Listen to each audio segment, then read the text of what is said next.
Hi friends, എല്ലാവർക്കും വിദ്യാർത്ഥി ലോകം ഈസിലേക്ക് സ്വാഗതം. രാജ്യത്തെ ഏറ്റവും മികച്ച കോളേജുകളുടെയും സർവകലാശാലകളുടെയും പട്ടിക പ്രസിദ്ധീകരിച്ച് വിദ്യാഭ്യാസ മന്ത്രാലയം.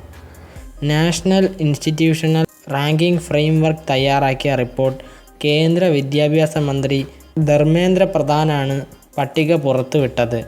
ഉന്നത വിദ്യാഭ്യാസ സ്ഥാപനങ്ങളുടെ ഓവറോൾ വിഭാഗത്തിൽ IIT മദ്രാസാണ് ഇത്തവണയും മുന്നിൽ. Bangalore Indian institute of science ആണ് രണ്ടാമത്. ഓവറോൾ റാങ്കിങ്ങിൽ കേരളത്തിൽ നിന്ന് 3 വിദ്യാഭ്യാസ സ്ഥാപനങ്ങളാണ് ആദ്യ 100-ൽ ഇടം പിടിച്ചത്. MG സർവകലാശാല 51-ാമത്തെ സ്ഥാനവും QSAT 69-ാമത്തെ സ്ഥാനവും കോഴിക്കോട് NIT 79 എന്നിങ്ങനെയാണ് റാങ്കുകൾ. Overall engineering, management, pharmacy, college, architecture, law, medical, dental, research എന്നിങ്ങനെ 10 വിഭാഗങ്ങളിലായിട്ടാണ് പട്ടിക തയ്യാറാക്കിയിരിക്കുന്നത്. മെഡിക്കൽ വിദ്യാഭ്യാസ സ്ഥാപനങ്ങളിൽ ഡൽഹി എയിംസ് ആണ് 1-ാം സ്ഥാനത്ത്. തിരുവനന്തപുരം ശ്രീചിത്ര ഇൻസ്റ്റിറ്റ്യൂട്ട് 9-ാമതുണ്ട്.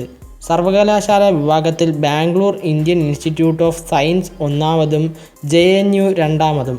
കേരളത്തിൽ നിന്ന് 4 സർവകലാശാലകളാണ് ആദ്യ 100-ൽ ഉൾപ്പെട്ടത്.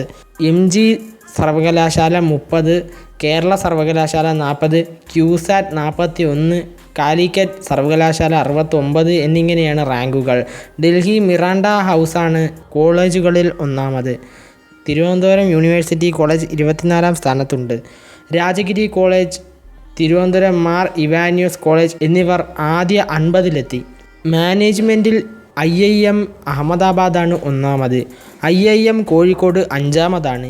എഞ്ചിനീയറിംഗ് വിഭാഗത്തിൽ IIT മദ്രാസാണ് 1-ാമത്. കേരളത്തിൽ നിന്ന് 3 എഞ്ചിനീയറിംഗ് കോളേജുകളാണ് ആദ്യ 100-ൽ ഉൾപ്പെട്ടത്. NIT കോഴിക്കോട് റാങ്ക് പട്ടികയിൽ 30-ാമതാണ്. Thiruvananthapuram Indian institute of space science technology 40-ാമതാണ്. പാലക്കാട് IIT 68-ാമതുമാണ്. അപ്പോൾ ഫ്രണ്ട്സ്, എല്ലാവർക്കും ഈ വീഡിയോ ഇഷ്ടപ്പെട്ടെന്ന് വിചാരിക്കുന്നു. നാളത്തെ രാജ്യത്തെ പ്രധാന വാർത്തയുടെ വിശകലനവുമായി കാണാം. അതുവരേക്കും ഗുഡ് ബൈ.